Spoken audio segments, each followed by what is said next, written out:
Esta es la clase, la grabación de la clase de lo que correspondería a ver esta tarde.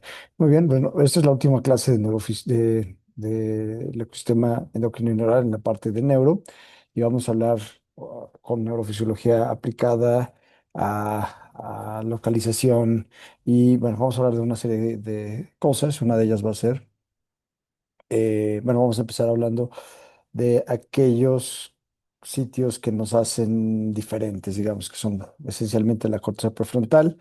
Luego vamos a hablar del sistema límbico, vamos a hablar de algunas funciones como la memoria. En fin, va a ser una clase interesante. Espero que les sea fructífero. Muy bien. ¿Por qué no está cambiando esto?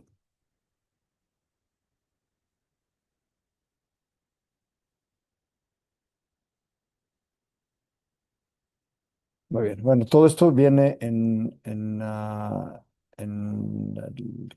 Canvas. ¿Cuál es el objetivo de esta sesión? Los objetivos específicos. Entonces vamos a empezar hablando de las funciones mentales superiores. Cuando me refiero hace un instante a aquello que nos hace diferentes a esencialmente cualquier otro animal. eh, es la capacidad mental que tenemos y cómo integramos esa capacidad mental en aquello que llamamos funciones mentales. ¿Qué son las funciones mentales? Funciones que, si bien no son exclusivas del ser humano, son altamente desarrolladas y con capacidades, pues, por ende, más profundas, como por ejemplo el lenguaje, ¿no? Ustedes pueden decir, bueno, las ballenas tienen lenguaje, los perros tienen lenguaje, todo eso es cierto. Sin embargo, nosotros tenemos una capacidad más profunda, que es por ejemplo, la de preservación. Nosotros podemos leer un libro de alguien que murió, podemos ver una película que se filmó hace 80 años, en fin, ¿no? Podemos leer un libro que se escribió hace cientos o miles de años, etcétera. Entonces, esa es una capacidad mental, pero hay otras, por ejemplo, el juicio, eh, que seguramente no es exclusivo de los humanos, pero también nosotros tenemos una capacidad superior de juicio hasta donde podemos entender, de cálculo muy superior, etcétera, ¿no? Muy bien. ¿Qué son las funciones corticales? Hay quien las llama funciones corticales superiores o funciones cerebrales superiores. Son procesos cognitivos, o sea, capacidades cognitivas de la corteza cerebral, que son inherentes a la experiencia humana, ¿no? O sea, es algo que, si bien no somos los únicos seres que cuentan con, eh, al menos sí somos quienes lo tienen más desarrollado. Y dependen de integración cortical esencialmente, aunque también puede haber integración subcortical. Por ejemplo, en el caso del control de la ira o de la ira misma, pues hay estructuras límbicas que son subcorticales, pero esencialmente son cosas corticales, y que nos funcionan para un montón de tareas cognitivas.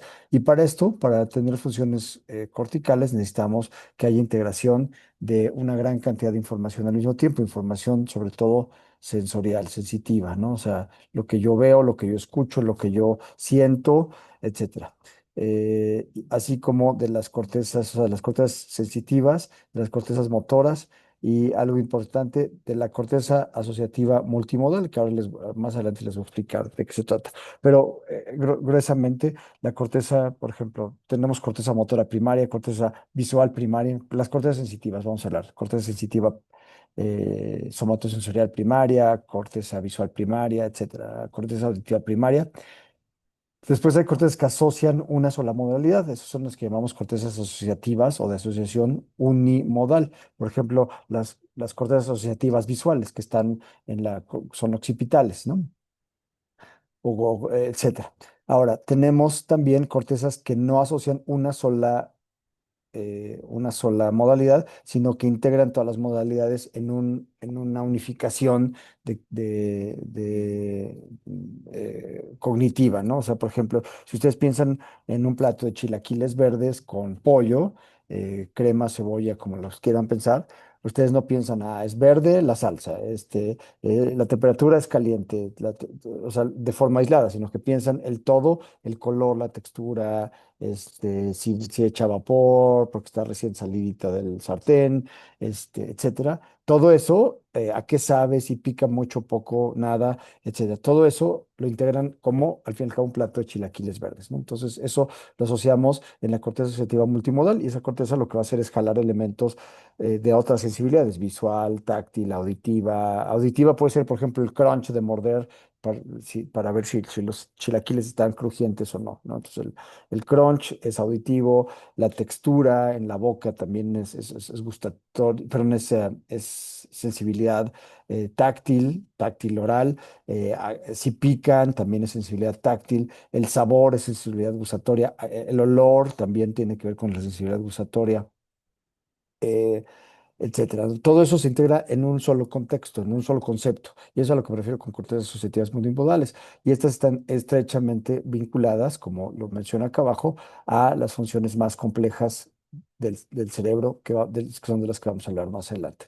Las cortezas, vamos a empezar con las unimodales. Las cortezas unimodales son aquellas que tienen procesamiento de una sola, de una sola modalidad. En este caso, la corteza unimodal motora. Esto de aquí, por cierto, es el homúnculo de Penfield.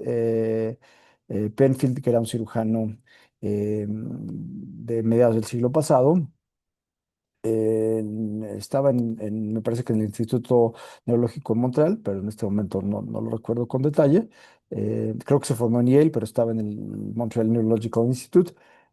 Lo que él hacía, como hacía cirugía que llamamos funcional, por ejemplo, si alguien tenía un tumor en una región que tenía que ver con la mano o cercana a la mano, pues él tenía que operar a la persona despierta con anestesia local y para ir viendo, para ir mapeando, cortar suficiente tumor sin dejar a la persona sin movimiento de la mano, pues tenía que ir viendo cuando iba tocando, cuando iba cortando, qué función, o sea, iba preguntando a la persona, le iba pidiendo que moviera, por ejemplo, la mano, ¿no? Entonces, vamos a poner que tuviera un tumor aquí, entonces para ir cortando, pues tenía que ir preguntando a la persona, a ver, mueva, mueva, mueva, y cuando veía que disminuía un poquito el movimiento, dejaba de cortar. Entonces, eso es como hizo el mapeo, esencialmente operando a personas despiertas, no por otra finalidad, sino simplemente por preservación de la función cuando tenía que hacer resecciones tumorales. Algo muy interesante. Entonces, y de lo cual él fue pionero y un gran cirujano. Pero algo que hizo fue precisamente esta representación cortical que llamamos el homúnculo. Y hizo un homúnculo motor, en este caso, y también un homúnculo de la corteza sensitiva. Por cierto, si viéramos al cerebro así, este es el surco central o de Rolando, lo que queda para acá adelante es motor. Pues de aquí vamos a ponerle una M y lo que queda para atrás le vamos a poner una S, es sensitivo. O sea, el homúnculo motor está aquí. Es esto que estoy pintando de rojo, más o menos. ¿Ok? Muy bien.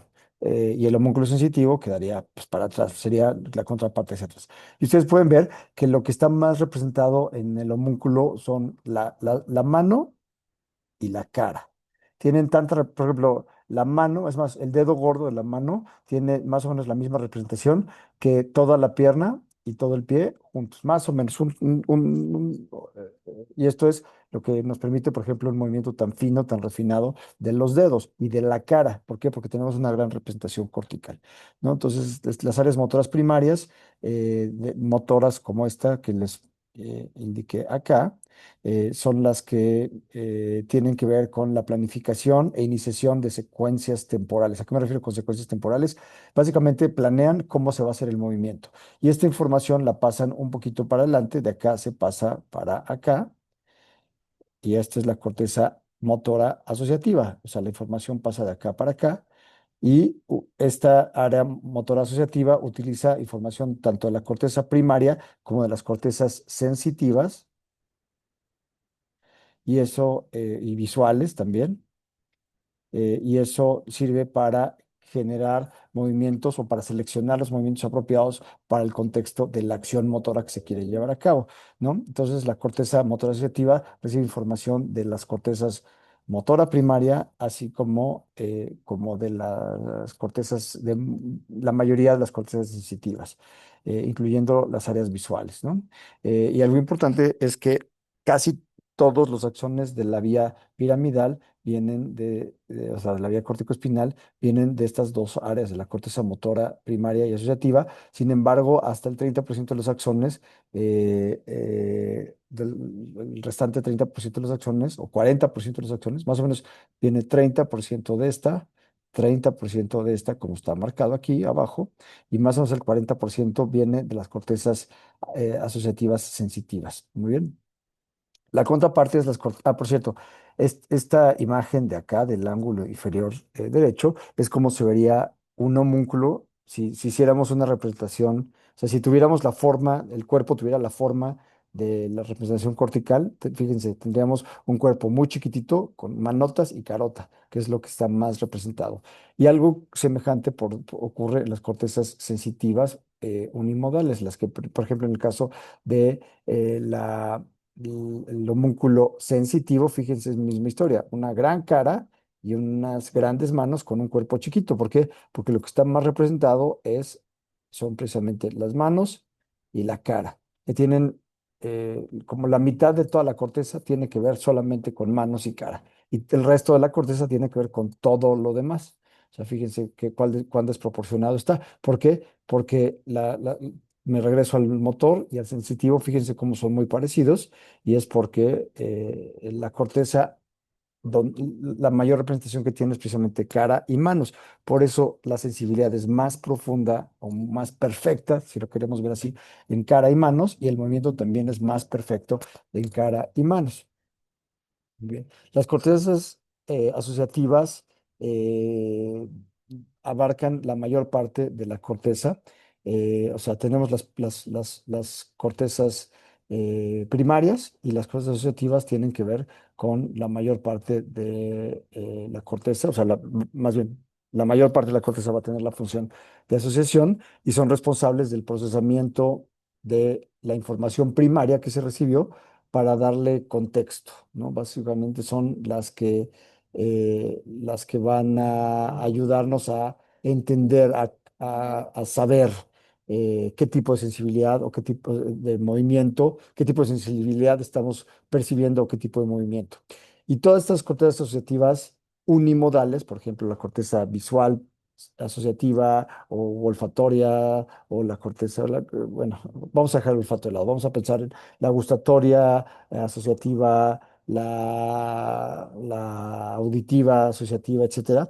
Lo que nos sirven es para entender de esa sensibilidad, de ese tipo de sensibilidad, cuál es el contexto, de qué se trata, cómo estamos, o sea, qué es lo que estamos percibiendo. ¿Ok?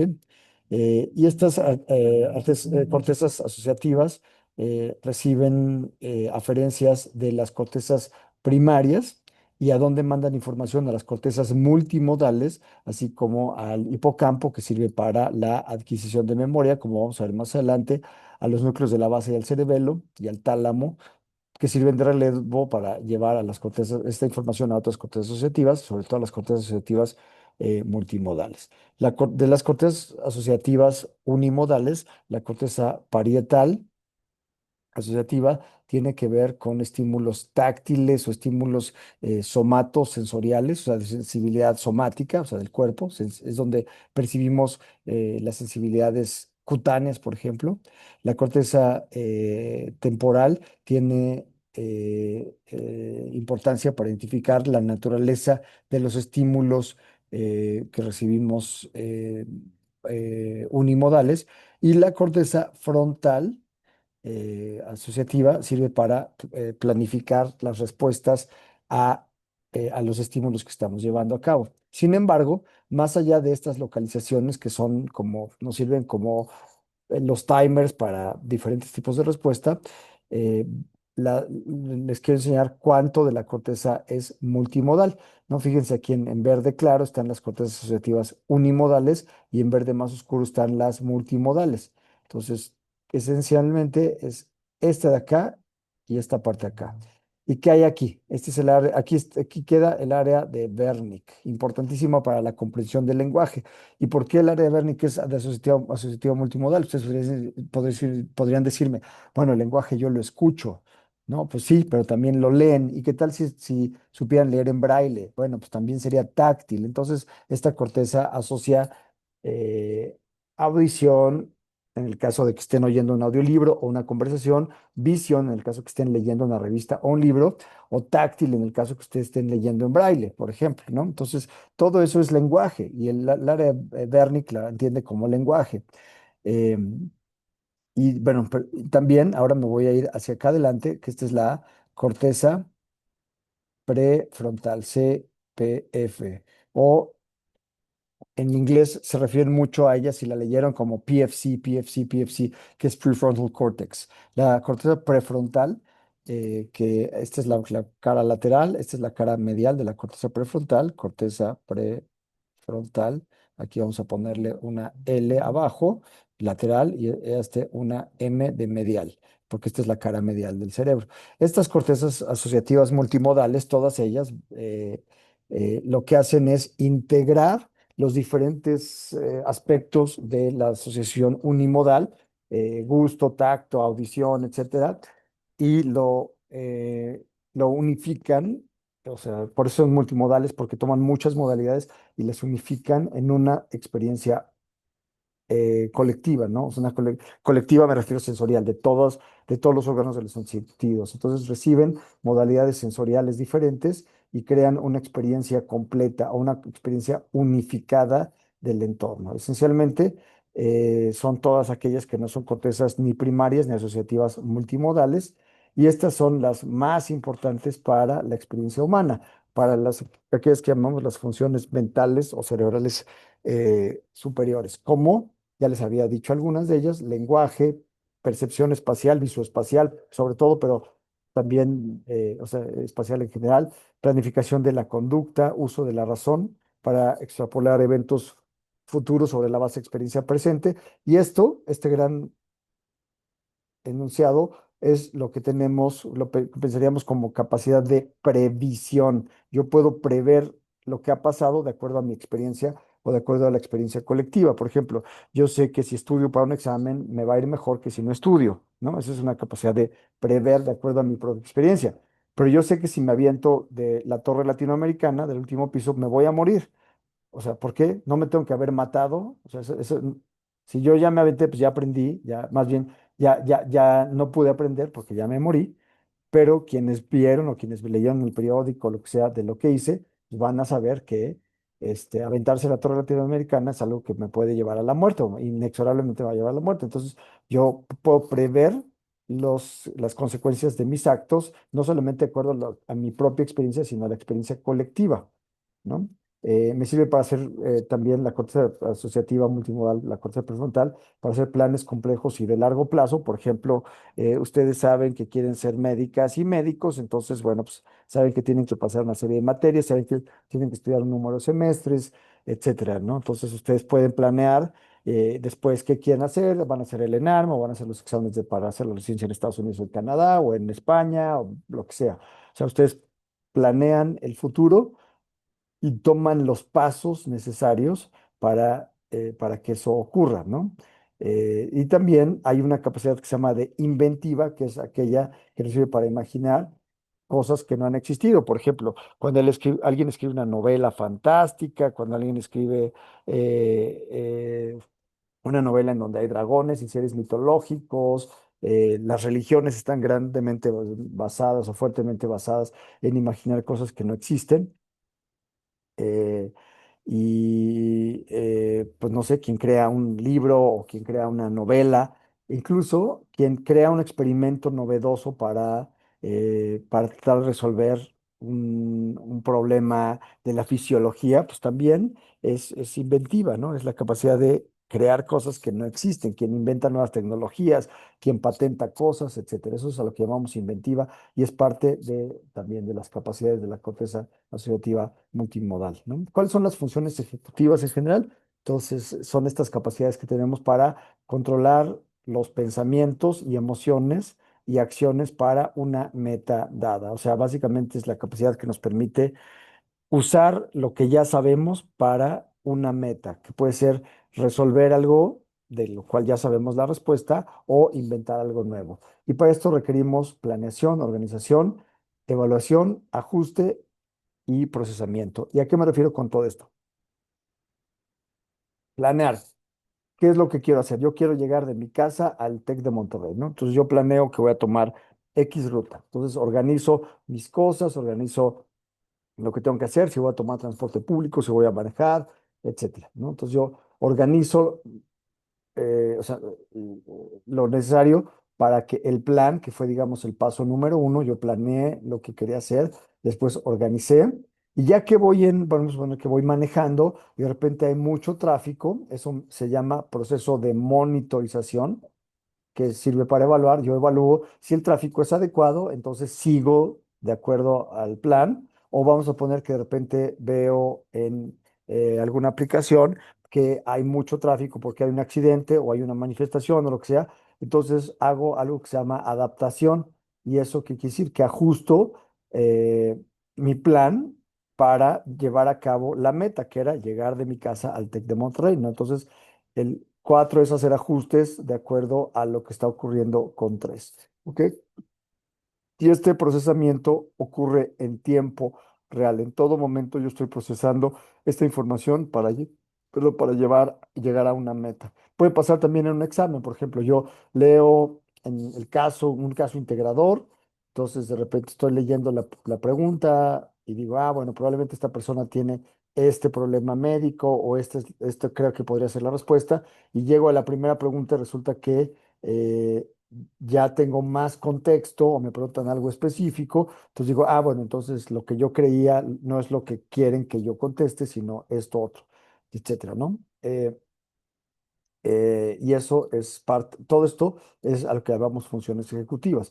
Y en todo ocurre más o menos lo mismo. Hay una parte de planeación, organización, evaluación, que es ver si la meta que yo estaba planeando en el punto uno se está llevando a cabo, y si no es así o podría ser mejorable, entonces ajusto de acuerdo a lo que yo estoy percibiendo durante mi evaluación en tiempo real. Muy bien.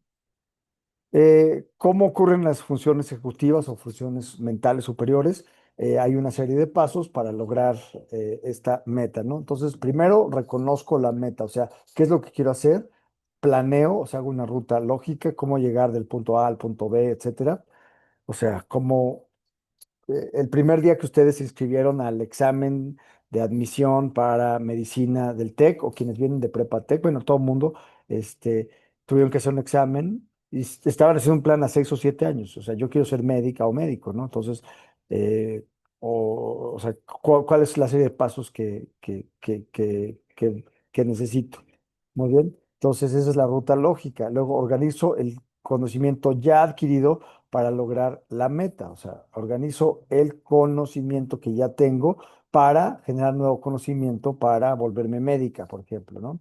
Y ajusto, esto por cierto, es lo que llamábamos, si regreso esto a la organización, es monitorizar, ¿no? Y luego hago el ajuste, que es lo que llamábamos adaptar, el punto 4, o sea, hago ajuste en caso de que las cosas no salgan como se deseó o se planeó, y entiendo que las rutas largas, los planes de largo plazo, si lo quieren pensar así, no rutas largas, sino planes de largo plazo, tienen gratificaciones que no van a ser inmediatas. O sea, ustedes están en este momento oyendo la clase y tomando apuntes, podrían estar haciendo otras cosas, viendo una serie, descansando, tomándose un café con un amigo o su pareja o lo que sea. Sin embargo, ustedes están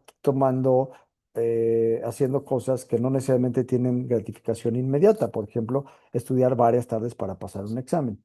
Y también tenemos la capacidad de, cuando algo no está saliendo de acuerdo a lo planeado, no solamente restringirnos a nuestra propia experiencia, sino pedir ayuda para llegar a una solución de forma más rápida. Y esto depende grandemente de la prefrontal cortex, de la corteza, esto que les decía, el PFC, o la corteza prefrontal, que es lo que es la base, la cama de las funciones ejecutivas. Casi todas ellas pasan por la corteza prefrontal, incluyendo el lenguaje, la expresión del lenguaje, ¿no?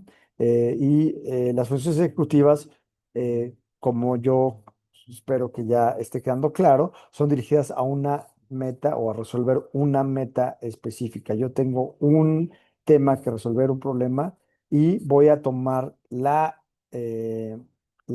información de todas las demás cortezas para unificar mi respuesta, para, o sea, lo que yo veo, lo que yo escucho, lo que yo siento, lo que yo huelo, eh, me va a ayudar a llegar a un plan para resolver ese problema. O sea, van a tomar información distribuida a lo largo del cerebro, y esto va a servir para que en esta región de aquí yo integre una, una respuesta unificada, si lo queremos pensar así. Y esto tiene que ver desde cosas mundanas como una toma de decisiones en tiempo real, de forma rápida para resolver un problema inmediato, o resolución de problemas de larga envergadura o de largo plazo. Y la corteza prefrontal es crucial para estas funciones ejecutivas. Muy bien. Ahora, la corteza prefrontal se ha subdividido poco a poco. Entre más tenemos una capacidad de entendimiento fisiológico funcional, por ejemplo, mediante el uso de resonancia magnética o de imagen funcional como tomografía por emisión de positrones, que nos sirven para ver, por ejemplo, el consumo de oxígeno en el caso de la resonancia funcional, o el consumo de glucosa en el caso del PET, de la tomografía por emisión de positrones. Eso nos ha servido para entender mejor cómo sirven diferentes regiones de la corteza, ¿no? Entonces, la corteza prefrontal dorso-lateral, que es la porción más grande de la corteza prefrontal en general, es crucial para la gestión de procesos cognitivos, digamos, grosso modo. A lo que me refiero con gestión general este es el sitio que tiene más que ver con la experiencia humana, con la experiencia cognitiva. O sea, el grueso de las funciones van a depender de esta región, y les voy a explicar más adelante el cómo nos enteramos de eso hace más de siglo y medio, y que fue por un accidente que le ocurrió a una sola persona que se llamaba Phineas Gage, que se dañó una gran parte de la corteza prefrontal, sobre todo dorsolateral. Pero entonces por eso sabemos que, o más bien sabemos que la corteza prefrontal dorsolateral tiene que ver con funciones como la memoria de trabajo. Por cierto, la memoria de trabajo estrictamente no es una memoria, no es una memoria en el sentido de que es aprendizaje. La memoria de trabajo es la capacidad que tenemos para recuperar de la memoria. O sea, nosotros tenemos un conocimiento esencialmente eh, no infinito, pero esencialmente gigante. O sea, hay muchas cosas sabemos. Ustedes saben su fecha de cumpleaños, saben la fecha de cumpleaños de la gente que quieren, saben qué desayunaron hoy, saben de qué fue el pastel, qué sabor fue el pastel en su cumpleaños previo, saben en qué hospital nacieron, o en qué ciudad nacieron, etcétera. O sea, tienen un conocimiento vastísimo. Pero no están recordando todo, en todo momento no están recordando el hospital en el que nacieron, de qué sabor fue el pastel de su último cumpleaños, qué desayunaron esta mañana, etcétera. No están recordando eso, dónde fue su última vacación, cuándo conocieron el mar, etcétera. O sea, todo eso no lo están recordando en tiempo real. ¿Por qué? Porque nos volveríamos locas y locos si tuviéramos que recordar todo en todo momento. Entonces, lo que hacemos la corteza prefrontal es cuando tenemos que resolver algo, tomamos de todas las memorias, nos centramos a nuestra memoria RAM, por ponerlo así, en el buscador, y decimos, necesito tal y tal y tal elemento para dar una respuesta. Eso se llama memoria de trabajo, ¿no? Por ejemplo, si yo les digo, eh, em, ¿a qué hora te dormiste ayer? Bueno, les pude haber preguntado qué desayunaste hoy, cuál es tu fecha de nacimiento, cómo se llama cómo se llama tu primera mascota, cuál es el apellido materno de tu papá. Les pude haber preguntado muchas cosas. Cada una habría necesitado una respuesta exclusiva, selectiva de eso que les estoy preguntando. El hecho de que ustedes respondían de inmediato cuando, o sea, si les pregunto qué cenaron el día de ayer, es porque la memoria de trabajo fue al cajón de cenas día previo y sale con la respuesta, ¿no? Pero esa memoria no dijo, ayer tal, pero también mi cumpleaños fue, mi pastel de cumpleaños fue tal, y mi primer mascota se llamó tal. No, solamente de forma selectiva escogieron los elementos que necesitaban para una respuesta. Eso se llama memoria de trabajo, y la memoria de trabajo tiene grandemente que ver con un fenómeno cognitivo que es la atención. Ah, ok, perfecto. Eh, ¿Qué es lo que sigue? Justamente, fíjense, eso pasa cuando uno habla sin leer lo que sigue. La memoria de trabajo va está fuertemente ligada a la atención. Muy bien. Y la atención es la capacidad que tenemos para enfocarnos en una sola respuesta para una sola meta. O sea, nuevamente, nosotras y nosotros tenemos un conocimiento vastísimo, pero solamente vamos a tomar los elementos requeridos para esa meta y vamos en esencia a desatender todo lo demás, ¿no?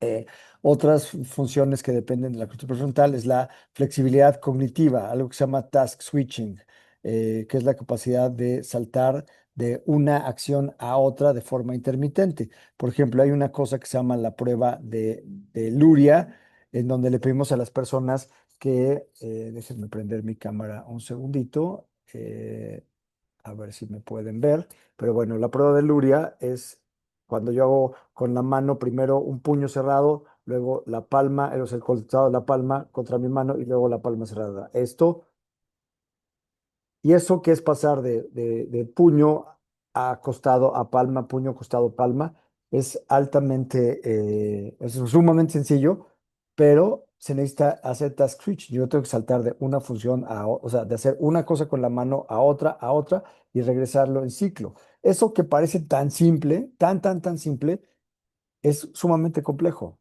Y una persona que tenga demencia no va a poder hacer ese task switching, o una persona que tenga una lesión de la corteza prefrontal no va a poder hacer. Bueno, voy a volver a apagar la cámara porque quiero que este video no consuma tanta memoria y sea más fácil que se lo suba a Canvas. Muy bien. Entonces, otra cosa que podemos hacer, o otra función de la corteza prefrontal dorsolateral, la planeación, la capacidad que yo tengo de hacer planes de largo plazo. O sea, ¿qué voy a hacer este domingo? Bueno, pues yo voy a hacer X, Y, Z cosas el domingo. Bueno, pues yo planeo lo que voy a hacer en los horarios en los que lo voy a hacer, cómo voy a llegar de mi casa al sitio uno donde voy a hacer la primera parte de mi plan, etcétera, ¿no? ¿Qué voy a hacer durante ese plan? Por ejemplo, vamos a hipotetizar algo que estoy inventando. Mi plan de este domingo es ir a hacer compras. Entonces yo voy a despertarme a tal hora, voy a salir a caminar al mercado, de ahí voy a comprar, quiero comprar X verduras y X frutas, de ahí voy a regresar a casa, voy a dejar esa bolsa de mandado y voy a tomar otra bolsa y ahora voy a caminar bueno, voy a manejar al supermercado. Entonces me salgo de nuevo y manejo al supermercado, y ahí voy a comprar X, Y cosas que no había o que no venden en el mercado o en el tianguis y voy a regresar a casa y voy a cocinar un plato tal, ¿no? Entonces, eso es la capacidad de planear. Pero yo puedo hacer planes de mucho más largo plazo. Por ejemplo, eh, yo tengo, el día de ayer jueves, me enteré que tengo que ir voy a tener una junta el 27, 28 y 29 de octubre para planear, para hacer el plan de investigación, desarrollo e innovación en salud. Y voy a tener una serie de juntas con personas clave. Entonces, yo estoy planeando desde ahorita, desde el día de ayer que me enteré, esto es totalmente real, este, con quiénes me voy a reunir, más o menos cuánto tiempo le tengo que dar a cada persona, qué les tengo que presentar, qué espero de esas interacciones, etcétera. Entonces, yo desde ahorita estoy planeando lo que va a pasar en casi un mes, ¿no? Entonces, esto es como un fenómeno real, pero también podría ser algo como planear simplemente ir al súper o planear ir al cine con mi pareja o con mis amigas y amigos, etcétera, ¿no? La corteza prefrontal dorsolateral también nos va a servir, por ende, para resolver problemas complejos, problemas de múltiples pasos, así como la inventiva, hacer conductas novedosas, inventar cosas nuevas. Ahora, si nos vamos a la cara medial, que es esto que está pintado de verde, es la corteza prefrontal medial, CPFM, corteza prefrontal medial, or actually es prefrontal cortex, the medial prefrontal cortex, si lo leí en inglés. La corteza prefrontal medial es útil para la autopercepción, o sea, la autopercepción es cómo me siento yo, cómo me veo cuando me veo al espejo, etcétera. La motivación, o sea, quiero hacer esto, me da flojera, pero la motivación es más grande porque va a tener de ratios mi acción. Por ejemplo, no tengo muchas ganas de estudiar, pero me motivo para estudiar para el examen porque yo sé que si estudio desde ahorita poco a poquito en las tardes, la semana previa a los exámenes nacionales, pues voy a estar mucho mejor preparada, entonces me va a ir mejor. Entonces me sirve para la motivación. La motivación desde cosas simples hasta cosas mucho más complejas. Por ejemplo, motivación de salir a hacer ejercicio un día, una mañana fría, dices, bueno, pues me da hueva, va a hacer frío. Sí, pero me voy a motivar porque, pues porque me quiero ver más guapa o más guapo, o porque quiero, no quiero tener sobrepeso, o porque me siento mejor cuando salgo a correr en las mañanas, que cuando corro en las tardes que hace mucho calor o que está lloviendo, lo que sea. Entonces yo me voy a motivar de acuerdo a cualquier elemento que yo quiera o cualquier meta que yo quiera llevar a cabo. Sirve también para la regulación emocional. Regulación emocional como por ejemplo la ira. Ustedes se les puede cerrar a alguien en el tráfico y dicen, ah, quiero matar a esa persona. Pero en realidad no van y la alcanzan, la agarran a trancazos ni le sacan una pistola. Nada más, o sea, ustedes pueden sentir ira o pueden sentir angustia por Gaza, por las hambrunas, por lo que pasa, la inequidad, la injusticia, etcétera. Pero eh, pero no toman acción, no toman las armas, por ejemplo. O sea, tienen la capacidad de regular sus emociones para tener cierta estabilidad y no tener, en la medida de lo posible, la mayoría de las personas controlan bien los impulsos, entonces no toman decisiones impulsivas que pueden tener efectos nocivos para ellas mismas o para el entorno. La corteza prefrontal medial finalmente sirve también para el ajuste en las conductas dirigidas a una meta. O sea, aparte de aquello que hace rato hablábamos, que era, es más, me voy a regresar, cuando estábamos hablando de organizar y evaluar, sirve para monitorizar y adaptar. Eh, o sea, para los ajustes cuando esto se requiere. Por cierto, me voy a regresar algo. Fíjense cómo en este esquema, esta parte acá no está tomada y en este esquema medial también esta parte no está tomada.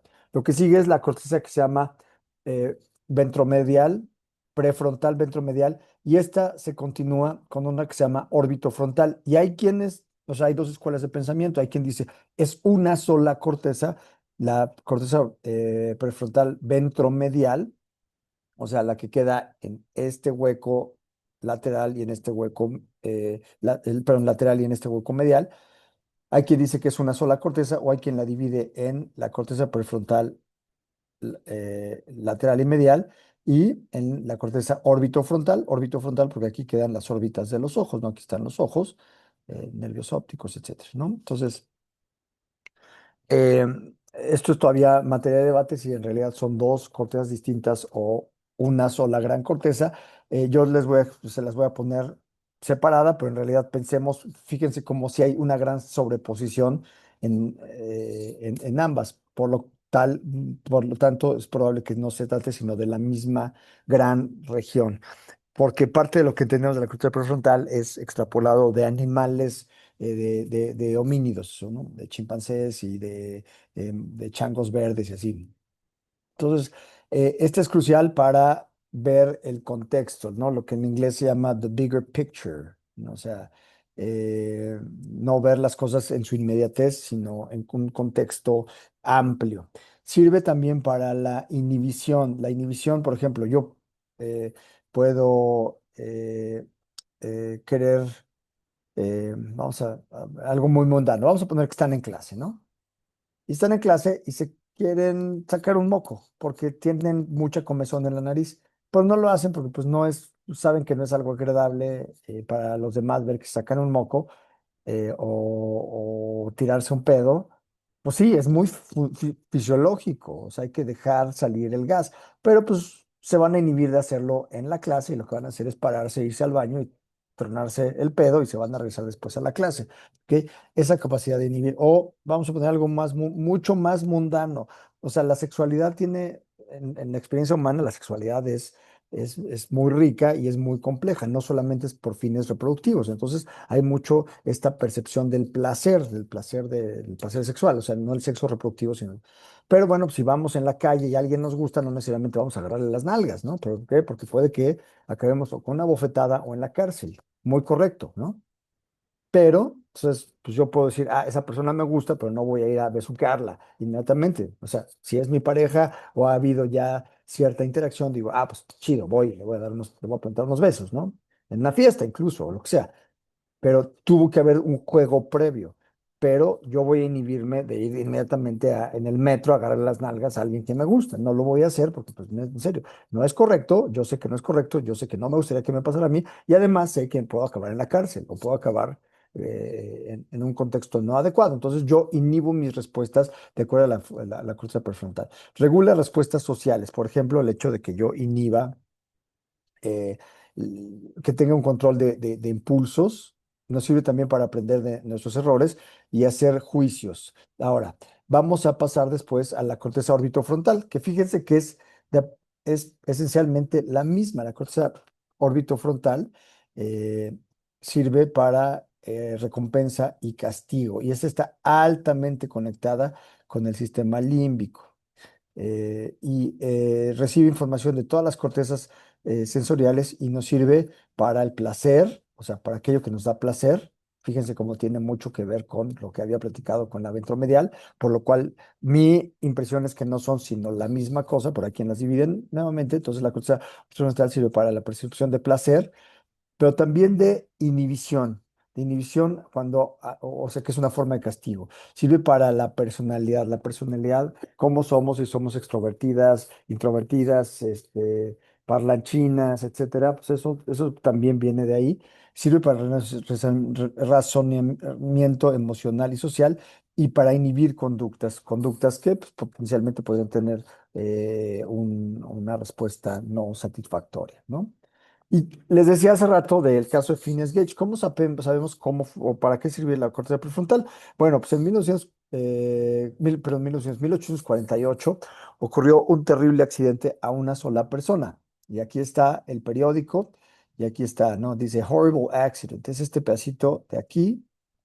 Aquí, así es como apareció el periódico al día siguiente, el 14 de septiembre de 1848. Dice, un accidente horrible, mientras que Phineas Gage, un capataz de la vía del ferrocarril en Cavendish. Cavendish, por cierto, está en la región del noreste de Estados Unidos que se llama Nueva Inglaterra, está, me parece que está en el estado de Vermont. Bueno, entonces, mientras que Phineas Gage, un capataz de la vía del ferrocarril en Cavendish, estaba trabajando en la preparación para una explosión, para estallar piedra para la construcción del ferrocarril, la pólvora explotó, empujando un instrumento de hierro a través de su cabeza. El instrumento medía aproximadamente 1,25 pulgadas de circunferencia, o sea, piensen más o menos como 3 centímetros, y 3 pies y 8 pulgadas en longitud, o sea, 1 metro, que lo estaba usando en ese momento. El hierro entró en su lado de la cara, rompiendo la mandíbula superior y pasando por detrás del ojo izquierdo y saliendo por arriba de su cabeza. Y aquí dice, la circunstancia más singular conectada con este melancólico evento es que él estaba despierto a las 2 de la tarde del día de ayer, en posesión completa de razón y libre de dolor. ¿Qué quiere decir esto? Aquí dice, el mismo periódico dice que había pasado un horrible accident, pero después dice que lo más singular es que él estaba bien. Aparentemente no le había pasado nada. Lo interesante, más interesante, es que Phineas Gage vivió alrededor de 12 años más, ahorita les voy a mostrar imágenes de, obviamente, en 1848 no había ni fotografía ni nada, pero tenemos su cráneo está en una de las bibliotecas de la Universidad de Harvard, en la que se llama The Conway Library. Entonces, ese cráneo se ha podido utilizar, se le han hecho estudios de imagen, muchos estudios de imagen, y se sabe más o menos qué parte de la corteza prefrontal, de la corteza dañó, y se asume que fue esencialmente la corteza prefrontal izquierda. ¿Ok? Muy bien, aquí está Phineas Gage. Phineas Gage se volvió un objeto de culto como cirquero, etcétera. ¿Por qué? Porque viajaba a los circos. Aquí está su foto. Fíjense, el ojo eventualmente lo perdió, pero eh, de hecho no lo perdió, simplemente el párpado cayó, él creo que podía seguir viendo, y fíjense, queda bien, tenía pelo normal, o sea, una persona normal, y aquí está él con el hierro que le atravesó, y aquí tenemos el cráneo, y aquí se ve el sitio de entrada, que fue por acá abajo, esta es la porción basal del cráneo, o sea, entró por aquí y salió por acá arriba y justo pasó por detrás del ojo, ¿no? Aquí se ve el sitio de entrada, aquí se ve el sitio de salida. Y fíjense, en esta imagen se ve la varilla y aquí se ve el defecto en el cráneo. ¿Ok? Déjenme borrar esto para que vuelvan a ver. Borrar aquí, aquí. O sea, fíjense la proporción o el tamaño de el cráneo versus la varilla.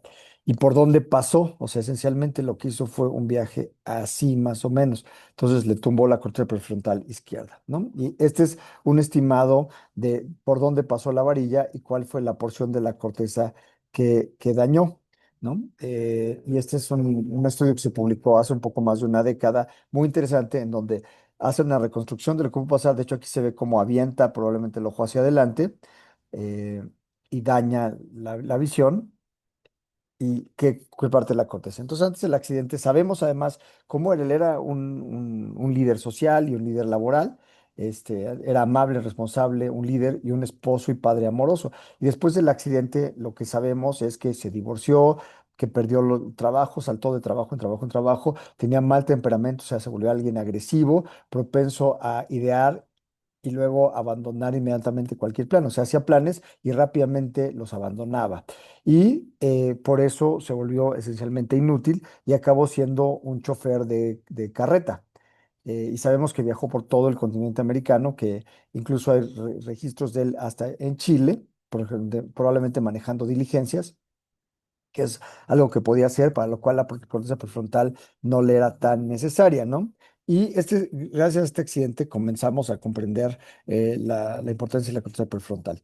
Y en este artículo, Van Horn lo que hizo fue no solo estimar cuál había sido el sitio de daño, sino mediante una tecnología muy interesante que nos sirve transitoriamente para dormir una parte del cerebro, tomó una persona normal y vio su conectividad mediante resonancia magnética funcional. Este es el lado normal. Así está interconectado. Vamos a poner que aquí están las cortezas frontales, aquí están las parietales, etcétera, ¿no? O sea, está todo muy bien. Ahora, él lo que hizo fue a una persona, mediante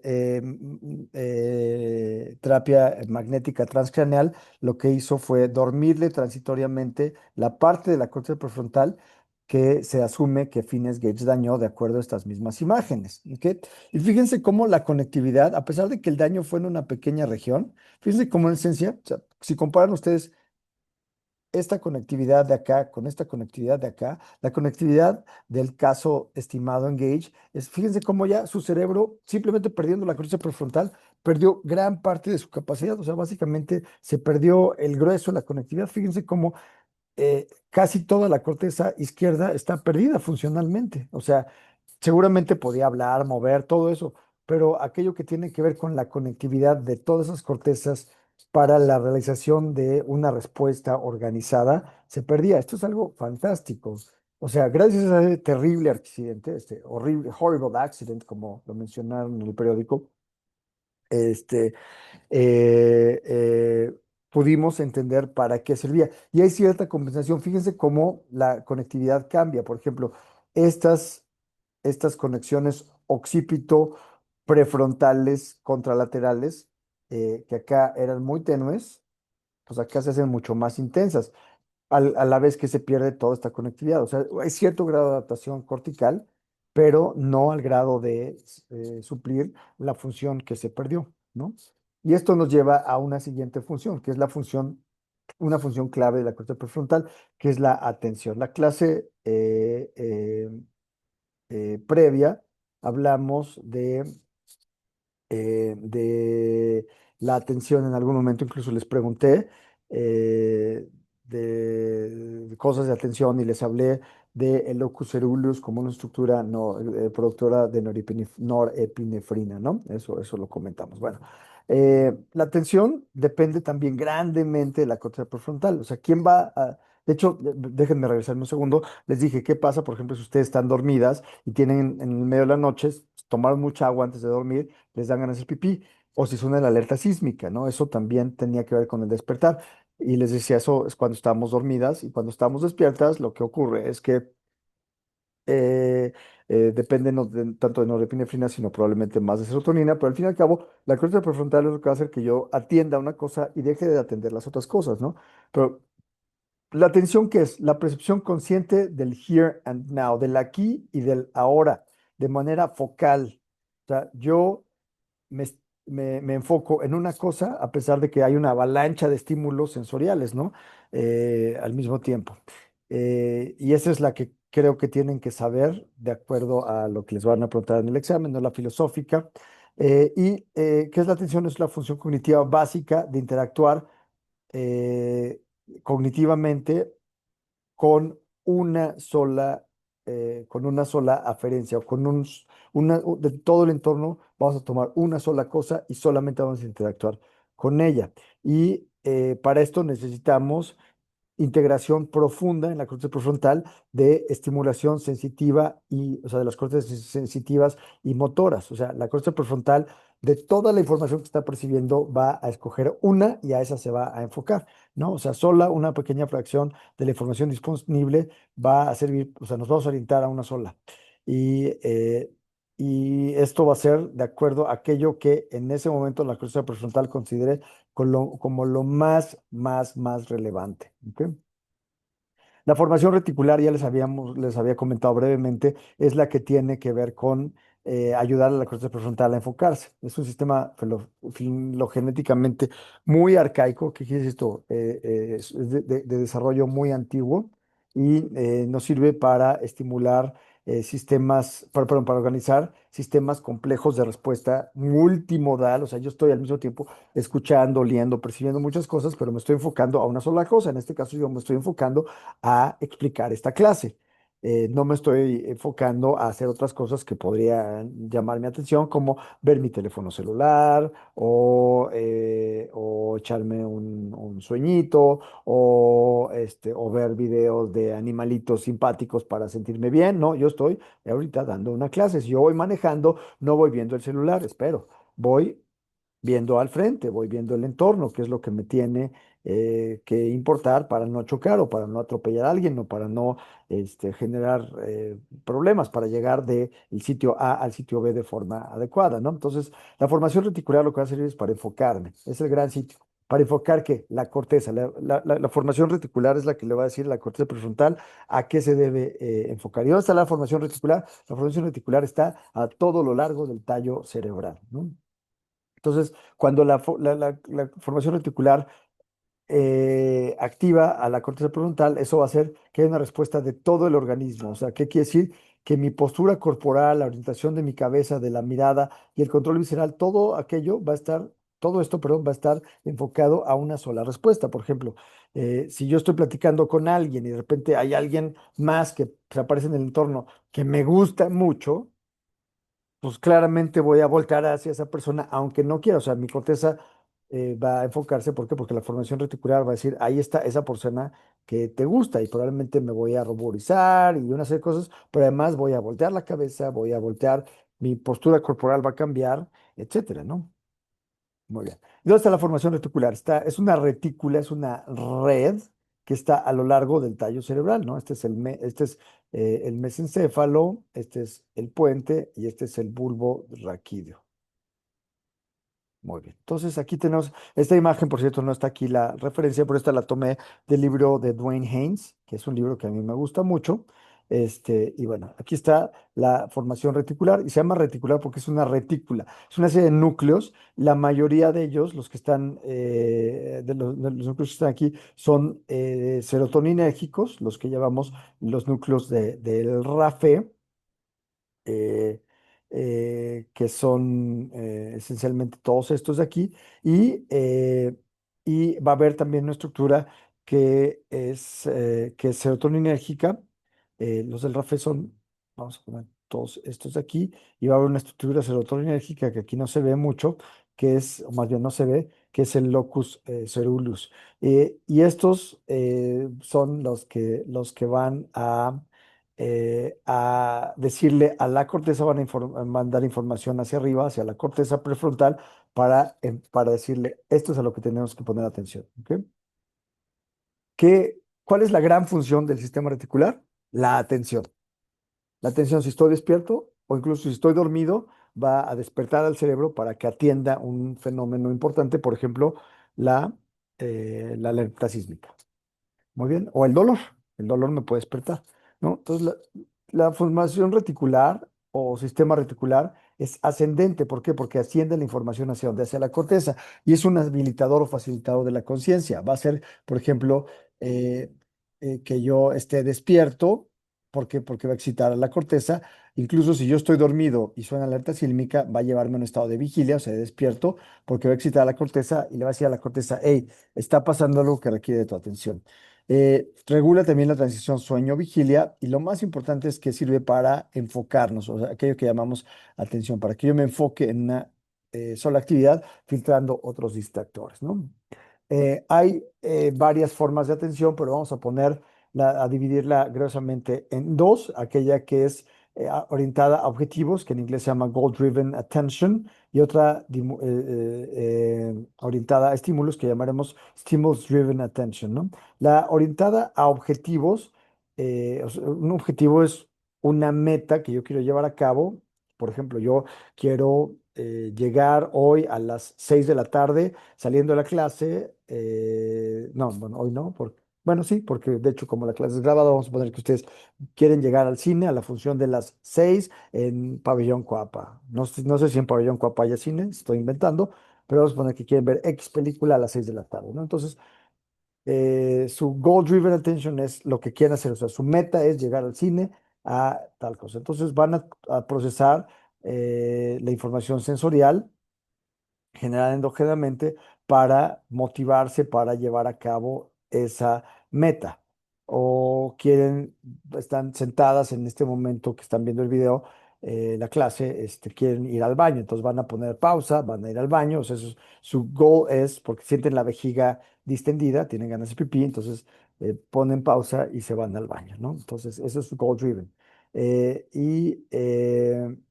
Y la atención orientada a estímulos se refiere al procesamiento únicamente basado en propiedades físicas de los estímulos.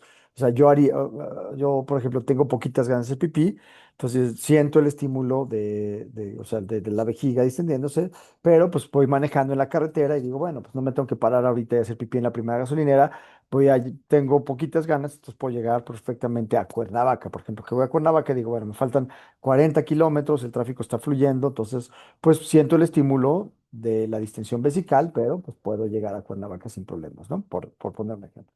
Y ambas dependen de circuitos frontoparietales y algo interesante es que hay quien dice que en realidad no son, sino variantes de lo mismo y hay quien dice que son funciones totalmente separadas, ¿ok? Y aquí hay una región, o sea, esto de aquí es la corteza motora primaria, esta es la corteza premotora, y aquí en la transición entre la corteza premotora y la corteza prefrontal hay algo que se llama the frontal eye field, que tiene que ver con con el movimiento de los ojos, que es la corteza motora exclusiva para los movimientos oculares. Y esta está aquí, ¿por qué? Porque rápidamente va a recibir información de la corteza prefrontal para decirle, o sea, si la atención es prefrontal, le va a decir inmediatamente a esta corteza, mueve los ojos para acá, o sea, yo voy a girar mi cuerpo hacia aquello que requiere mi atención y también la mirada, ¿ok? También la mirada. Muy bien. Vamos a hablar ahora de sistema límbico. El sistema límbico es aquel que tiene que ver con las emociones, es el cerebro emocional. Y me gusta mucho esta cita de Tony Damasio. Tony Damasio es una de las personas que más ha estudiado la conducta en base a las emociones, ¿no? Y él en un libro que se llama The Feeling of What Happens, no sé cómo está traducido en español, pero si yo fuera traductor le llamaría algo así como la percepción de la cotidianidad o de lo cotidiano o algo así. Hay una cita que yo tomé de ahí que dice esto: The bizarre distinction between cognition and emotion, as if somehow one could have thoughts without emotion, a mind without effect. ¿Esto qué quiere decir? Pues lo podríamos traducir gruesamente como esa extraña distinción entre la cognición y las emociones. O sea, se refiere a este fenómeno filosófico de que hay quien dice que cognición y emoción son cosas diferentes. Entonces dice la extraña distinción entre cognición y emoción, como si de alguna manera pudiéramos tener pensamiento sin emoción o mente, cognición sin afecto. Tiene toda la razón. Esto es muy, muy importante. ¿Por qué? Porque como veremos adelante, pues el cerebro cognitivo y el cerebro emocional en realidad comparten muchas regiones, incluyendo, por supuesto, a la corteza, me regreso a la corteza orbitofrontal, que tiene que ver con la regulación emocional. Muy bien. Entonces, pero no solo eso. El sistema límbico se llama límbico porque está en la parte, es un sistema muy arcaico, evolutivamente muy arcaico. Entonces está en la parte más profunda del cerebro y es el sustrato de las emociones. Y se llama límbico porque está en el límite entre un hemisferio y el otro. Está en el centro del cerebro, en el limbus, en la parte más medial, ¿no? El limbus es el límite entre un hemisferio y otro. Y fíjense qué estructuras hay. Aquí está de los lóbulos temporales, la amígdala, no se ve aquí, pero también está la corteza hipocampal. Aquí, sí, aquí está, perdón, el hipocampo. Luego hay una estructura de que les hablé el otro día que se llamaba el fornix, que lleva información directamente al hipotálamo, particularmente a los cuerpos mamilares. De los cuerpos mamilares la información pasa al tálamo y del tálamo a través de el cíngulo es esto que está pintado de verde, a esto acá es el cíngulo, a través del cíngulo llega a la corteza prefrontal, ¿ok? Así pasan las emociones. Y resulta que la corteza prefrontal entonces tiene que ver no solamente con funciones mentales superiores, sino también con percepción emocional. Y esto es importante porque si algo está emocionalmente cargado, positivo o negativo, pero más negativo, le va a informar a la corteza prefrontal. Entonces la corteza prefrontal va a aprender no solamente por la vía habitual que es hipocampo, cíngulo, corteza prefrontal, sino también por esta vía. Y cuando la corteza prefrontal recibe información por ambos caminos, lo aprende mejor y de forma más robusta. Esto es algo sumamente importante. Bueno, el sistema límbico tiene estructuras tanto corticales como subcorticales. Las corticales, ¿cuáles son? De la alocorteza, por cierto, alocorteza es corteza arcaica. Por ejemplo, los hipocampos y las regiones parahipocampales son alocorteza. Alocorteza se refiere a que tiene menos de 6 capas. Y la neocorteza es por una corteza de 6 capas. Entonces, curiosamente, por ejemplo, el hipocampo tiene solamente 3 capas. Y a pesar de que tiene 3 capas, es crucial para la experiencia cognitiva.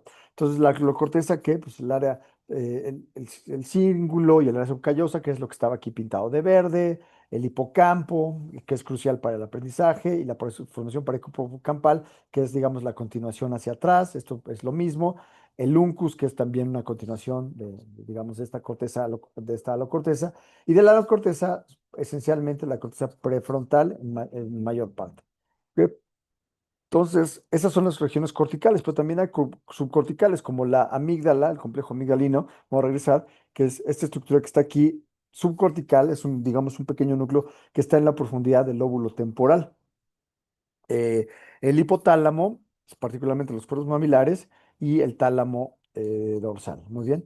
Aquí se ven las regiones corticales, ¿no? O sea, aquí se ve el uncus, que les decía, estas estructuras corticales, uncus, etcétera. Fíjense cómo son continuación la una de la otra. Aquí está el uncus primero, luego el hipocampo y luego la corteza parahipocampal y luego el cíngulo. Esto si lo viéramos por abajo. Ahora si lo viéramos de lado, sería toda esta corteza así, ¿no? En realidad es como un continuo. Y de las áreas subcorticales hay un montón de núcleos. pero sobre todo importantes los núcleos anteriores y posteriores del tálamo, el hipotálamo posterior, sobre todo los cuerpos mamilares, y algo muy importante, la amígdala, que es esta que está aquí, que está en la profundidad, o sea, subcortical, pero está aquí en la profundidad, digamos, que quedaría más o menos por aquí, entre el uncus y el hipocampo, la formación parahipocampal. Ahora, ¿cómo sale la información de acá a la corteza prefrontal? Algo importante, hay una estructura que se llama, aquí se ve muy tenuemente, pero es una estructura que se llama el fornix. Y el fornix tiene una forma como de ola y va a llevar la información o sea, del, ah, de las amígdalas, perdón, a, al tálamo, al hipotálamo, perdón, a los cuerpos mamilares, que son estos que están aquí. Entonces, la información va a llegar de acá a acá en una estructura que es subcortical, que hace más o menos esta forma, y del otro lado sería lo semejante, que se llama el fornix, ¿no? Traen información de las amígdalas hacia los cuerpos mamilares. Los cuerpos mamilares van a pasar al tálamo anterior y del tálamo anterior a través del cíngulo a la corteza prefrontal. Y eso se llama el circuito de Pepys o circuito de Papez. Entonces, el fornix es la principal vía eferente del hipocampo y de la amígdala hacia los cuerpos mamilares. Y hay otras vías menos importantes. La única que yo creo que se tiene que recordar es el fornix. ¿Ok? Fornix, aquí le falta un acento, discúlpenme, ¿no? Porque es grave, que no termina ni en N, ni en S, ni en vocal. Muy bien, perfecto.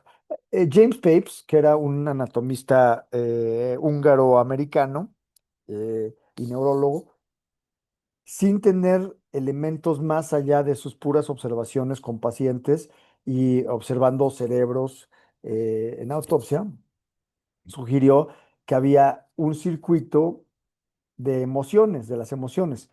Él, pues, o sea, él no le puso su nombre, nada más él habló, bueno, este circuito, y eventualmente, cuando ya hubo, o sea, él ya había fallecido, cuando hubo la capacidad de demostrarlo funcionalmente, se le puso el nombre de circuito de Pepys o circuito de Papez. Lo pueden leer de cualquiera de las dos formas. Creo que la pronunciación original en húngaro era James Papes, pero todo el mundo le llama, en inglés le llaman circuito de Pepys, y en español casi todo el mundo le va a decir circuito de Papes, ¿no? Como si fuera aguda. Pero bueno, el circuito que él descubrió era, la información llega a través de la corteza del cíngulo, o sea, el cíngulo es la supercarretera que trae información sensitiva, ¿a dónde? Al hipocampo. El hipocampo entonces lee la información y si esta tiene una carga emocional, estimula recíprocamente. Aquí vamos a hacer una vía paralela de estimulación a la amígdala, que es un cortical. Vamos a ponerle aquí la AMI. La amígdala le manda un input más sólido al hipocampo y esta información sale de aquí a través de los cuerpos mamilares, pero a través del fornix, a los cuerpos del fornix, a los cuerpos mamilares que están en el hipotálamo posterior, perdón, en el hipotálamo posterior, de ahí a través de algo que se llama el haz mamilotalámico, HMT, haz mamilotalámico, va de los cuerpos mamilares al tálamo, a los núcleos anteriores del tálamo, y de estos a través del fornix, perdón, del fornix a través del cíngulo, va a llegar de regreso a la corteza prefrontal. Ups. Ya no quiero escribir aquí en el límite. Muy bien. Entonces, es el circuito de papés. Y este es, eh, eh, digamos, el circuito que históricamente se ha interpretado como el circuito de las emociones. Sin embargo, sigue habiendo algunas dudas respecto a si esto es totalmente así, pero bueno, es, digamos, lo más acertado que tenemos y hasta el momento no hay tecnología suficiente para entenderlo mejor más que en animales. Entonces, pero pues como hemos visto hasta ahorita, el cerebro humano es mucho más complejo. Ahora vamos a hablar de la memoria. Y para la memoria, los hipocampos, que son, o sea, si aquí estamos viendo, esto les voy a delinear como en rojo. Esto es en en un dibujo de una vista coronal. Vamos a ponerle coronal. Coronal quiere decir que es como si hiciéramos una rebanada este, de los ojos hacia, o sea, de arriba hacia abajo, digamos, de los ojos hacia la región occipital, como a la mitad, justo donde está la corteza temporal anterior, digamos, un poquito atrás de los ojos, y la parte más medial y más profunda es la que llamamos el hipocampo. El hipocampo, si lo magnificáramos, sería algo como así, y solamente tiene tres capas celulares, a diferencia del 90% de la corteza que tiene seis capas, el hipocampo solamente tiene tres capas. Una capa externa, que es la molecular, que no tiene más que axones, una capa intermedia que se llama de células granulares y capa piramidal que es esta de acá. Digamos, acá quedaría la capa molecular, esta sería la capa piramidal, y hay una capa interna que llamamos polimórfica, que es de axones de salida de información, ¿no? Acá en la molecular, en esencia, hay dendritas y también llegan axones que traen información a la capa piramidal, que es la que procesa la información y con eso da una respuesta. Muy bien. ¿Cómo funciona la memoria? O sea, por cierto, el hipocampo es indispensable para la adquisición de memoria, aquella memoria que llamaremos memoria declarativa, pero sobre todo un tipo de ella que es la memoria que llamamos episódica. La memoria episódica es aquella que tiene contexto temporal, o sea, viene de un episodio. Por ejemplo, si les pregunto, ¿qué desayunaste hoy? Pues ustedes van al episodio de desayuno mañana del 3 de octubre de 2025 y dicen, ah, pues hoy desayuné avena, no desayuné nada, desayuné café negro, desayuné café con leche, desayuné yogur, desayuné lo que sea, ¿no? Entonces ustedes van a el episodio memoria de desayuno 3 de octubre, ¿ok? Muy bien. Eh, Eso es a lo que llamamos memoria episódica. Lo mismo que si les pregunto de qué sabor fue su pastel del último cumpleaños, qué hicieron en su último cumpleaños, cómo lo celebraron. Eso es episódico. ¿Qué no es memoria episódica? Hay un tipo de memoria declarativa que no es episódica. Por ejemplo, si yo les pregunto, ¿por dónde se pone el sol? Pues el sol siempre se pone por el poniente. El poniente se llama poniente porque por ahí se pone el sol. El sol nunca se va a poner por otro sitio que no sea el poniente. ¿Ok? O si se pone en otro sitio, pues vamos a estar en problemas cósmicos muy graves y seguramente ya no vamos a estar aquí para enterarnos de eso. Entonces, otra cosa, si les pregunto, ¿de qué color es el cielo? Pues el cielo es azul, ¿no? Pero no es lo mismo que les pregunte, ¿cómo estaba el cielo la noche de ayer? Pues si ustedes recuerdan, ayer estuvo todo nublado y medio lluvioso. Entonces, en la Ciudad de México, por lo menos en el sur y poniente de la Ciudad de México.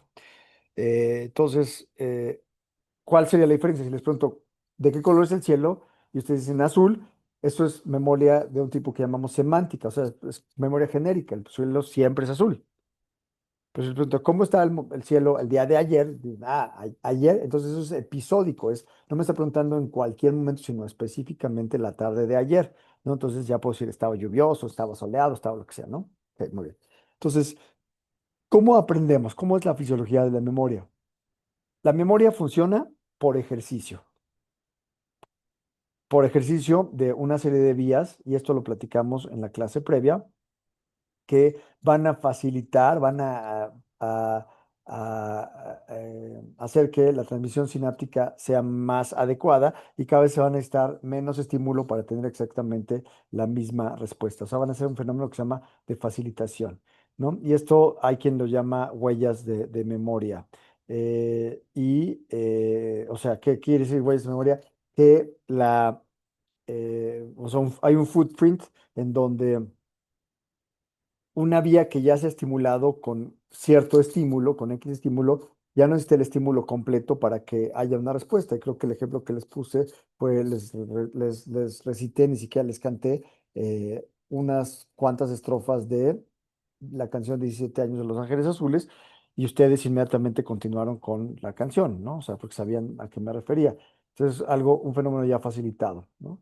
Y aparece a todos los niveles del sistema nervioso central la memoria, o sea, esta facilitación, incluyendo en reflejos espinales. Eso es, por ejemplo, que los atletas o las atletas de alto rendimiento tengan una capacidad de aprendizaje motor que no necesariamente es explicable. O sea, Messi o Cristiano Ronaldo no me van a, si me explican cómo le pegan a la pelota y me lo explican, me dan una clase magistral de cómo le pegan a la pelota, no es que entonces yo me vaya a ir a las fuerzas básicas de un equipo, de mi equipo, y voy a volverme un crack.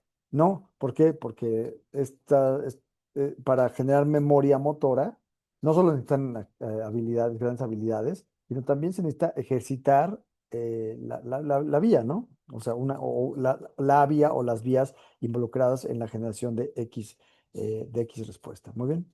Entonces, curiosamente, ¿cómo dividimos la memoria? Quiero que la dividamos en declarativa y no declarativa. ¿Ok? La declarativa es aquello que yo puedo declarar.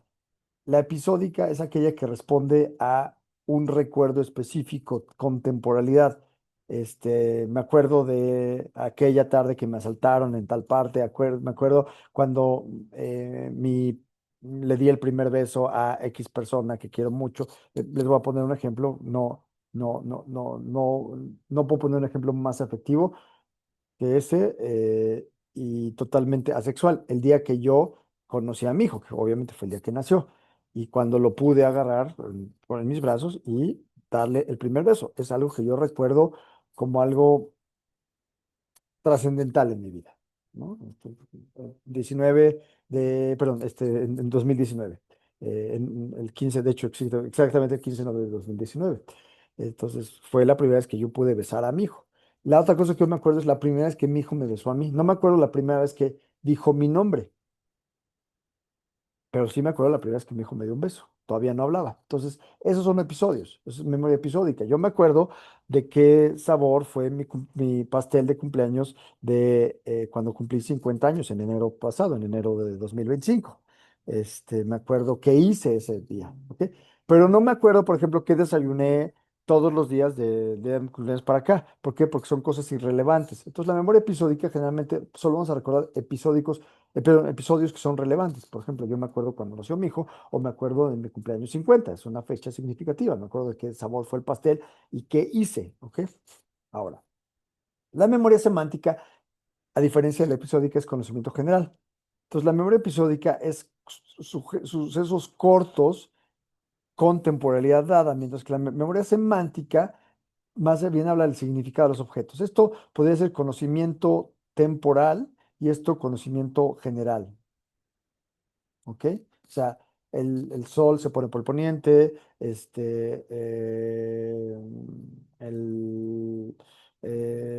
la vaca nos da leche, o sea, yo no voy a comprar leche de cucaracha o de mosquito o de pájaro, voy a comprar leche de vaca o de oveja o de cabra o lo que sea, ¿no? Entonces yo sé que esos son los animales que dan leche que podemos usar para la alimentación humana, ¿no? Entonces, muy bien.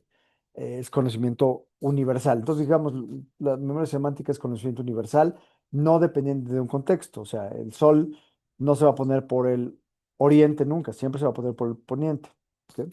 Etcétera. Entonces, y hay otras memorias que no son verbales, o sea, no son declarativas. Por ejemplo, la memoria de procedimientos, que también se conoce como skills memory, y tiene que ver con retroalimentación entre la corteza motora y los núcleos de la base, y sirve para el aprendizaje motor. La memoria ejecutiva, como que la memoria de trabajo, pero en la función ejecutiva de la memoria, que es la memoria de trabajo aquí, más que ejecutiva, es decir, de trabajo, la memoria de trabajo tiene que ver con organizar información que yo ya conozco para responder a una meta, ¿no? Y esto acá abajo quiero que se lo salten, esto es más teórico y es irrelevante. Muy bien. La memoria clasifica entonces curiosamente en declarativa y no declarativa. La declarativa se clasifica en episódica y semántica. La semántica, como les dije, es conocimiento general y la episódica tiene una temporalidad específica, incluyendo la autobiográfica. Cómo me llamo, dónde nací, qué desayuné hoy, qué estoy haciendo perdón, qué hice la tarde de ayer, etcétera, ¿no?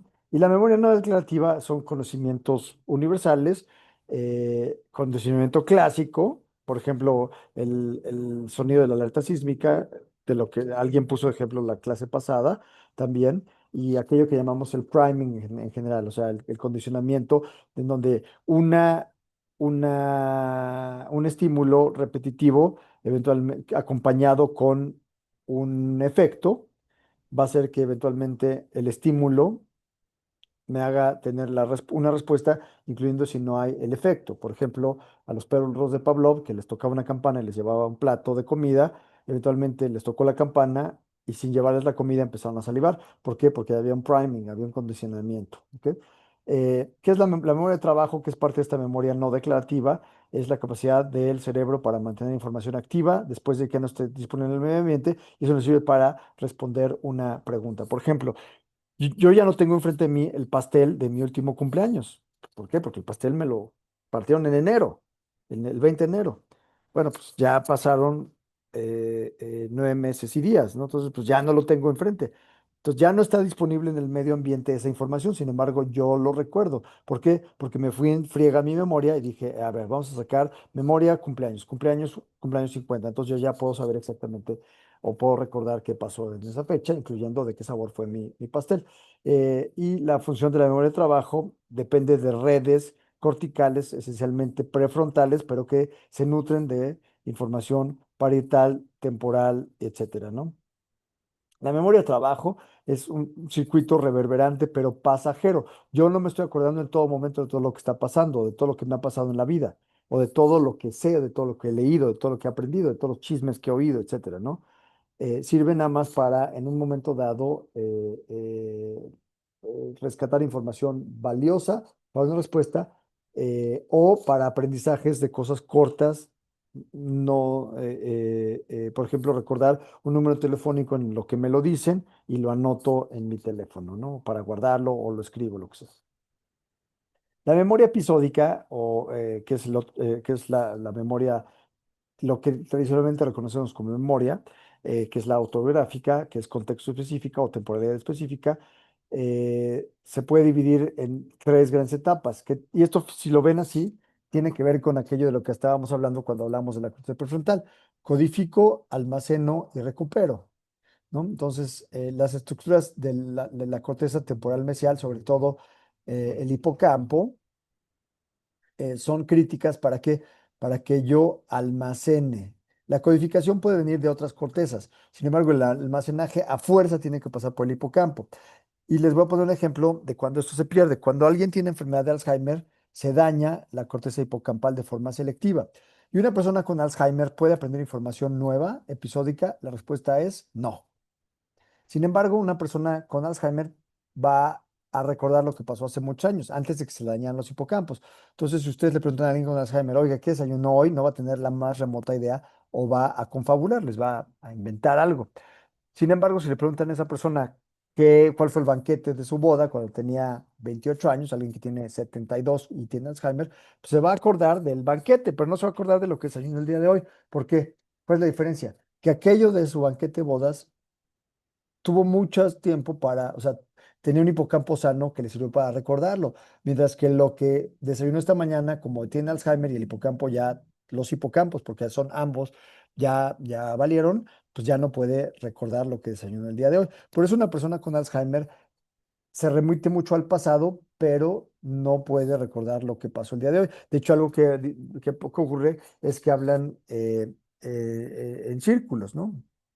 Se dice en circunloquio, y hacen la misma pregunta, les preguntan algo, ustedes se lo contestan y al rato les vuelven a hacer la misma pregunta. ¿Por qué? Porque no solo no se acuerdan que ustedes ya les dieron la respuesta, sino no se acuerdan que ya se los habían preguntado. O sea, cuentan el mismo chiste varias veces y son la única persona que se sigue riendo en la mesa cuando cuentan el mismo chiste. ¿No? ¿Por qué? Porque no se acuerdan que ya se los habían contado. ¿Por qué? Porque en el hipocampo no entró esa información de, a este grupo ya le conté ese chiste o ya les conté esta anécdota. ¿Ok? Eso es importante. Entonces, la memoria episódica depende de la corteza temporal mesial. Y de ahí se va a ir al almacenar, ¿a dónde? A la corteza prefrontal, o sea, el hipocampo va a la corteza prefrontal. Y algo importante, ya que yo aprendí información episódica, recuperarla ya no requiere el hipocampo. Por eso una persona con Alzheimer puede recordar lo que ya sabía, lo que ya había aprendido hace muchos años. Nada más no puede aprender información nueva. ¿Ok? Lenguaje, vamos a hablar del lenguaje. El lenguaje es importante, es una función crucial, también de la corteza, de las cortezas asociativas multimodales, y es un sistema de comunicación que depende de procesos corticales, de procesos cerebrales corticales. Y esto, ¿a qué me refiero? Requiere la información. tiene que entrar. O sea, yo tengo para comprender el lenguaje, necesito que la información llegue ya sea por vía visual, cuando leo, por vía auditiva, cuando escucho, o por vía táctil, si leo en braille, ¿no? Entonces, el lenguaje va a depender que las cortezas sensoriales diversas manden información a un área específica que solamente está en uno de los dos hemisferios, en casi todos los humanos, en el hemisferio izquierdo, que es el área de Wernicke. De esa les hablé muy al principio de la clase. Y de ahí la información va a pasar, si yo tengo que dar una respuesta oral o una respuesta con lenguaje, va a pasar a el área de Broca, que está en la corteza frontal lateral, y ahí yo voy a expresar el lenguaje, ¿no? Entonces, el habla, la articulación, la fonación va a depender de que el área de Broca active a la corteza motora para que ésta a su vez articule o le ayude a través de nervios periféricos, de nervios canales y nervios somáticos, a que yo articule la lengua, los labios, la mandíbula en un movimiento perfecto y bueno, también la orofaringe, en general el cierre de la nasofaringe para que no se me fugue el aire hacia la nariz y que yo pueda emitir un lenguaje. Y el lenguaje es de las cosas que tienen alto valor localizador. En casi todos los humanos está en el hemisferio izquierdo. Muy bien. Está en aquello que llamamos un hemisferio dominante. Y cuando hablamos de hemisferio dominante, hablamos de hemisferio dominante ¿para qué? Para el lenguaje. ¿Qué es el hemisferio dominante? Pues aquel en donde está el lenguaje. Y en 95% de los humanos va a ser el hemisferio izquierdo. ¿Y el lenguaje qué es? El lenguaje es la capacidad de comunicarnos usando símbolos organizados por un sistema gramatical para escribir y expresar ideas. ¿Ok? Y cuando se lesiona el hemisferio dominante para el lenguaje, lo que va a pasar es que vamos a tener un problema que se llama afasia, ¿no? O sea, la capacidad de comprender o expresar lenguaje es algo que llamamos fasias, sin la A, fasias. Entonces, cuando alguien tiene una afasia, es que tiene un defecto para la comprensión o elaboración del lenguaje. Tenemos de tres grandes tipos. La fascia de Broca, que es la de expresión cuando se daña el área de Broca en el lóbulo frontal, yo no voy a poder expresar lenguaje. Puedo comprenderlo, pero no lo voy a poder expresar. La fascia de Wernicke, que es temporal posterior, en donde yo pierdo la capacidad de comprender el lenguaje, leído, escuchado, lo que sea. Y entre Broca perdón, entre la corteza temporal y la corteza prefrontal hay una serie de estructuras subcorticales que globalmente llamamos fascículo arcuato. Arcuato porque tiene forma de arco. Arcuato. Arcuato. Arcuato, perfecto. El fascículo arcuato conecta a Wernicke con Broca. Entonces, cuando hay una lesión del fascículo arcuato, lo que vamos a tener es algo que se llama una fascia de conducción, en donde la persona lo que más se le va a afectar es curiosamente la capacidad de repetición. Por eso, cuando evaluamos neurológicamente a una persona en el lenguaje, vamos a ver si comprende. Si comprende, decimos Wernicke está bien. Si emite, si le digo, a ver, dígame en dónde estamos. Y la persona me dice, estamos en un consultorio médico. Bueno, emite. Ante o sea, mi pregunta es un estímulo y hay una respuesta. Entonces decimos, o sea, no solo comprendió, sino emitió. Y la otra cosa que vamos a ver es no solo si comprende y emite, sino también si repite. Entonces le digo, repita después de mí, le voy a decir una frase simple, que no tenga contexto, como ni sí, ni no, ni pero. Y, eh, y si repite, podemos decir, el fascículo arcuato está sano. ¿Sí? El hemisferio no dominante para el lenguaje, pues es dominante para otra cosa, ¿no? O sea, el hemisferio derecho en los humanos, pues no está ahí de oquis, no está vacío, o sea, tenemos corteza. ¿Y por qué? Porque nos sirve para asociar estímulos visuales y espaciales para dos cosas. Una importante es la atención y la otra es el reconocimiento visoespacial. Entonces, cuando se lesiona, lo que vamos a tener es pérdida de la atención, vamos a tener una persona que esté saltando de estímulo a estímulo, o sea, no va a poder enfocarse, no va a poder atender. Y algo importante es que va a tener una pérdida parcial de la percepción de lo que pasa en la mitad contralateral del mundo al hemisferio derecho, o sea, la mitad izquierda del mundo como que le va a importar menos. Y eso se llama heminegligencia, no solamente del mundo, sino del cuerpo. Muy bien. El área Bueno, este de aquí es el surco lateral o de Rolando. Y esto que está aquí es el área de Wernicke. Fíjense, es temporal posterior. El área de Broca perdón, corteza eh, prefrontal y hay un fascículo que llamaremos arcuato. En realidad son varios fascículos, pero como tiene esta forma de arco, se llama fascículo arcuato a la serie de fascículos. Entonces, este es el área de Wernicke. El área de Wernicke comprende, el área de Broca emite y el fascículo arcuato repite. Muy bien. Entonces, aquí se ve la información, bueno, la anatomía del lenguaje. Les había dicho, casi todos los humanos tenemos dominancia izquierda. El 95 por ciento de las personas diestras y entre 60 y 60% de las zurdas también. Entonces, globalmente, casi todos los humanos tenemos dominancia del lenguaje izquierdo, independiente de si somos zurdos o diestros. Entonces, esta información visual, auditiva, etcétera, va a llegar al área de Wernicke, a través del fascículo arcuato va a llegar al área de Broca, en donde vamos a emitir, ¿no? Vamos a articular los sonidos. O vamos a articular el movimiento de la mano para que yo escriba, o de los dedos para que yo teclee, lo que sea, ¿no? O sea, el lenguaje, en cualquiera de su forma, cuando lo emitimos, ya sea verbalmente o por escrito, o en clave Morse o lo que sea, va a ser mediado por el área de Broca. Muy bien. ¿Qué dudas tenemos? Les había dicho que hay este fascicular 4 que fue inicialmente planteado por el mismo Wernicke y después Geschwind eh, lo fortaleció. Este concepto de un fascicular 4 como un conector entre áreas sensitivas, o sea, el área de Wernicke, y de expresión, el área de Broca. Sin embargo, ahora sabemos que es mucho más complejo y que en realidad pues hay más de un fascículo, ¿no? Ahora, si de este fascículo arcuato, si se dañan estas asociaciones, tenemos algo que se llama afasia de conducción, en donde el lenguaje va a estar fluido, la comprensión va a ser fluida, sin embargo, va a haber alteraciones en la repetición, ¿no? Por eso evaluamos si el paciente comprende, si el paciente emite y si el paciente repite. ¿Y qué otras cosas suele haber? También puede haber alteraciones en la nominación, o sea, en ponerle el nombre a las cosas. Apraxia, agrafia, que se llama apráxica, o sea, la persona va a tener problemas para la escritura, torpeza para la escritura, y va a haber algo que se llaman parafasias fonémicas, en donde la persona, por ejemplo, va a tender a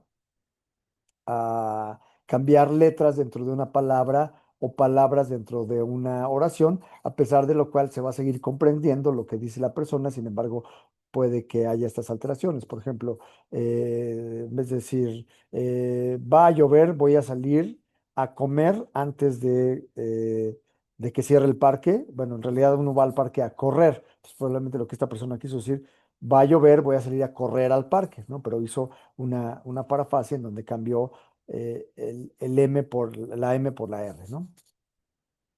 Y puede haber también asociarse de apraxias idiomotoras. Las apraxias idiomotoras son, por ejemplo, pedirle a la persona que gesticule con las manos movimientos, por ejemplo, que haga como si estuviera cambiando un foco o que haga como los dedos como si fueran unas tijeras. Eso no lo pueden hacer, ¿no? Sin embargo, el fascículo arcuato, como les dije, se ha puesto en duda ahora que tenemos estudios de imagen funcional, en donde probablemente en realidad no es un solo fascículo, es una serie de fascículos. ¿Ok? Ahora, vamos a hablar de definiciones de aquello que tiene que ver con el lenguaje, cuando falla el lenguaje. ¿Qué es una afasia? Es una alteración del lenguaje que afecta la semántica, o sea, la estructura del lenguaje, la fonología o la sintaxis, ya sea hay afasias de expresión o de comprensión. Apraxia, la apraxia es la pérdida de la capacidad o la alteración en la capacidad para articular movimientos para producir el lenguaje. Entonces, por ejemplo, alguien que tiene lenguaje apráxico, una persona que está borracha, articula más mal, ¿no? Parafasias, ¿qué es una parafasia? Un error de sustitución porque se cambian fonemas o palabras dentro de una oración, como les puse el ejemplo, ¿no? Va a llover, voy a ir a comer al parque, ¿no? Pues voy a ir a correr al parque, es lo que quiso decir esta persona, ¿no? Y ¿qué es un neologismo? Es una expresión de palabras sin sentido, inexistente, que en un contexto de patología es cuando una persona inventa palabras porque no sabe decir cosas. También puede haber neologismos en un sentido puramente literario. Por ejemplo, eh, em, estoy tratando de pensar en Julio Cortázar. Julio Cortázar tiene un libro fantástico que se llama Historias de cronopios y de famas. Y ahora cronopio es una palabra que define, o sea, que está en los diccionarios, incluyendo el de la RAE, para definir a alguien que es medio caótico, pero emocional, etcétera. Pero es algo que, o sea, alguien desorganizado, etcétera. Pero fue un neologismo que inventó Julio Cortázar para definir a alguien, ¿no? Entonces, en este libro que se llama Historias de Cronopios y de Famas, pues él no sabía que eventualmente cronopio se iba a volver una palabra de uso aceptado en el lenguaje. Es un neologismo. Pero de forma práctica, cuando alguien tiene neologismos porque tiene una lesión cerebral, van a ver que habla y de repente inventa palabras, palabras que no tienen ningún sentido. Y a veces se puede entender lo que la persona quiso decir. Muy bien, y con eso acabo la grabación y se las mando en un momento. Que tengan buen viernes